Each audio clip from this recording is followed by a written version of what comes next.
हमारे साथ दो मेहमान जो हैं वो जुड़ गए हैं, इनसे आपका तारुफ कराते हैं। मधु एन रॉय साहब हैं, प्रवक्ता हैं कर्नाटक बीजेपी के, और सुरेंद्र सिंह राजपूत साहब हैं जो कि प्रवक्ता हैं कांग्रेस के। आप दोनों का ही बहुत स्वागत है। सुरेंद्र जी, आपके पास मैं सबसे पहले यहाँ पर आता हूँ, जरा आप समझाइए कि क्या ये चीजें हैं जो आपको लगता है गैर जरूरी हैं, इनको बदलना बहुत जरूरी है यहाँ पर। भाविश भाई, दो चीजें बड़ी साफ हैं। आप मुझे बता दीजिए, आप अपने दिल पे हाथ रख के कह दीजिए, क्या भगत सिंह को इतिहास से हटाया जा सकता है? क्या नारायण गुरु को, पेरियार को या बासवन्ना जी को हटाया जा सकता है? अगर ये हटाया जा सकता हो तो आप बताइए। बिल्कुल नहीं हटाया जा सकता। एक तरफ भारतीय जनता पार्टी भगत सिंह के नाम पर सियासत करती है और दूसरा भगत सिंह के पाठ्यक्रम को हटाती है, बसवन्ना जी के पाठ्यक्रम को हटाती है, नारायण गुरु के, पेरियार स्वामी के, टीपू सुल्तान के, इन सारी चीजों के पाठ्यक्रम को हटा करके लाती किसके पाठ्यक्रम को है? हेगड़ेवार जी के। हेगड़ेवार जी का आजादी की लड़ाई में कौन सा योगदान है, कोई बताएगा? हेगड़ेवार जी का, हाँ, एक संगठन बनाने में जो आज तक कभी वो नहीं हुआ है, क्या बोलते हैं, रजिस्टर्ड नहीं हुआ, आरएसएस के अलावा उनका क्या योगदान है, कोई बताएगा? भगत सिंह के योगदान को आप हेगड़ेवार के योगदान से बराबर कर देंगे, बासवन्ना जी के योगदान से बराबर कर देंगे, पेरियार स्वामी के योगदान से बराबर कर देंगे, या नारायण गुरु के स्वामी से योगदान के बराबर कर देंगे? ये उचित नहीं। भारतीय जनता पार्टी ने जो शिक्षा का सांप्रदायिकरण किया, आज की डेट में मैं तो कहता हूं कि भगत सिंह को भाजपा वाले भी मानते हैं, इन्हें तो स्वागत करना चाहिए। ये जो केंद्र सरकार की कुनीति थी, जो कर्नाटक की भाजपा, लोकतांत्रिक भाजपा वाले हैं, उन्हें स्वागत करना चाहिए। भगत सिंह तो हमारे सबके हीरो हैं। मधु एन जी, आप बता दीजिए, आज चलते चलते जवाब भी लेते चलते हैं सुरेंद्र जी, क्योंकि आपके मन में बड़े सवाल होंगे, मुझे पता है इस मुद्दे को लेकर। लेकिन मधु जी, आप यहाँ पर समझा दीजिए कि आप भी राष्ट्रवाद की बात करते हैं, भगत सिंह का चैप्टर जो है वो क्यों यहाँ पर हटाया गया, और जैसे कि सुरेंद्र जी यहाँ पर सवाल आपसे पूछ रहे थे कि जो चैप्टर ये हटाने की बात कर रहे हैं, इस पर ऐतराज आपको क्यों है? पहली बात तो ये है कि हर बार जब ये मुद्दा उठता है, मैं तो हैरान हो जाता हूं कि कांग्रेस लोगों को सालों साल, जन्मों जन्म लगता है आरएसएस को समझाने के लिए। एक बात। दूसरी बात ये है कि हमने किसी किसी किसी का भी जो टीचिंग से उसको हटाया नहीं है। कई 5th ग्रेड से 10th ग्रेड से 6th ग्रेड को हमने चेंज किया है, बस उतना ही। तो ये भी तो चेंज कर रहे हैं, इसमें फिर आपको क्यों ऐतराज हो रहा है? तीसरी नहीं, सुनिए हाँ। थोड़ा तो टाइम दे दीजिए। तीसरी बात, हमने क्या इंक्लूड किया था, एक इंग्लिश में है, थोड़ा मैं आपको मेरा कांग्रेस मित्र को मैं थोड़ा सिखाना चाहता हूँ।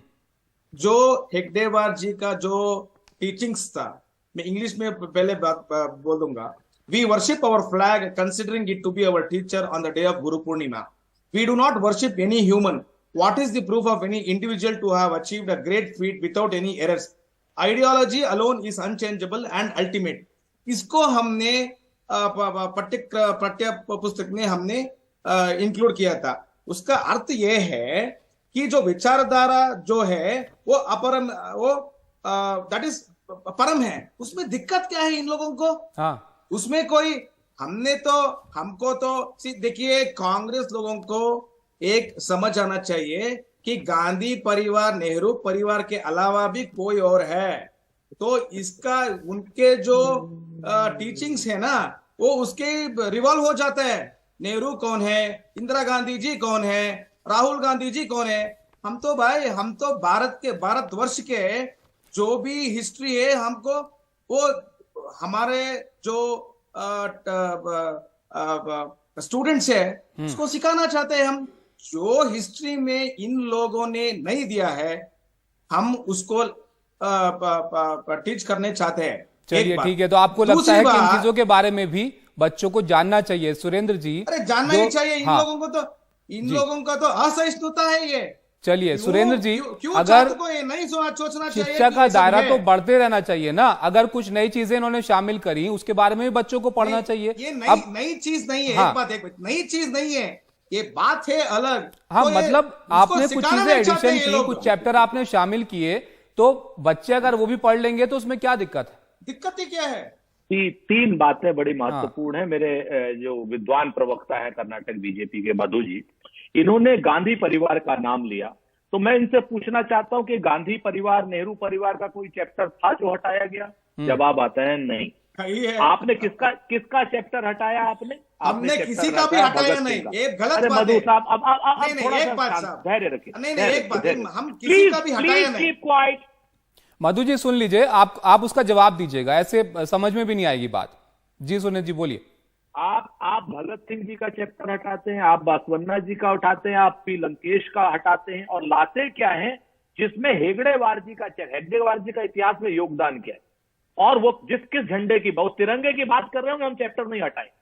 अगर वो तिरंगे की बात कर रहे होंगे, हम चैप्टर नहीं हटाएंगे। लेकिन आरएसएस के झंडे का अगर वो गुणगान करेंगे, तो भाई आरएसएस के झंडे का चैप्टर कर्नाटक की उसमें क्यों हो, आप मुझे बता दीजिए। आप पेरियार गुरु का होना चाहिए, नारायण स्वामी का होना चाहिए, बासवन्ना जी का होना चाहिए, श्री लंकेश का होना चाहिए, या आरएसएस के झंडे का चैप्टर होना चाहिए? मसला क्या है भारतीय जनता पार्टी के साथ में कि ये टीपू सुल्तान से ऑब्सेस्ड है।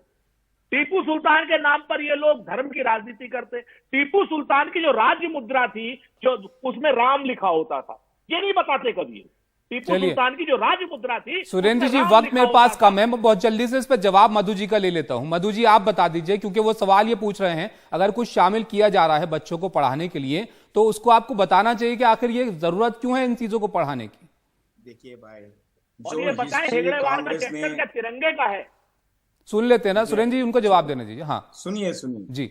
जो हिस्ट्री में नहीं सिखाया है अब तक, हम सिखाना चाहते हैं, पहली बात। दूसरी बात, हमारा जो कांग्रेस की प्रवक्ता है वो बोल रहे थे वो झंडा के कलर क्या है वगैरह वगैरह क्या है। 26 जनवरी 1930 जो पहला इंडिपेंडेंस डे का कांग्रेस वालों का जो आश्वासन था और उस दिन रचाया था, उस दिन कौन सा झंडा था? आप प्रवक्ता से पूछ लीजिए सर। वक्त मेरे पास कम है, आप संक्षिप्त में अपनी बात रखिए, अपना जवाब यहाँ पर पूरा कर दीजिए। बात इतना ही है कि हम सभी छात्रों को जो सत्य है, जो तथ्य है, वो हम सिखाना चाहते थे, और भी है। इसलिए हम जो परिवर्तन किया जा रहा था हमारे पुस्तकों में, हम करते विरोधी। ये पार्टी है, ये कांग्रेस पार्टी है, भगत सिंह को एक्सट्रीमिस्ट कहलाया जाता था, इसी पार्टी है, और हमें सिखा रहे हैं कि हम क्या करने हैं हमारे टेक्स्ट बुकों में। शर्म नहीं आती कांग्रेस लोगों को? यही कांग्रेस लोग एक्सट्रीमिस्ट कहा जाता था भगत सिंह को, और हमें सिखाया जाता है कि हम क्या करना है। अरे आपका जो सिद्धरामैया जी है वो झंडा देके। चलिए सर, अब इतिहास पे चर्चा यहाँ पर नहीं करते हैं, सिलेबस की यहाँ पर बात हो रही थी। चलिए समय मेरे पास इतना ही है, बहुत शुक्रिया आप दोनों का यहाँ पर हमारे साथ जुड़ने के लिए।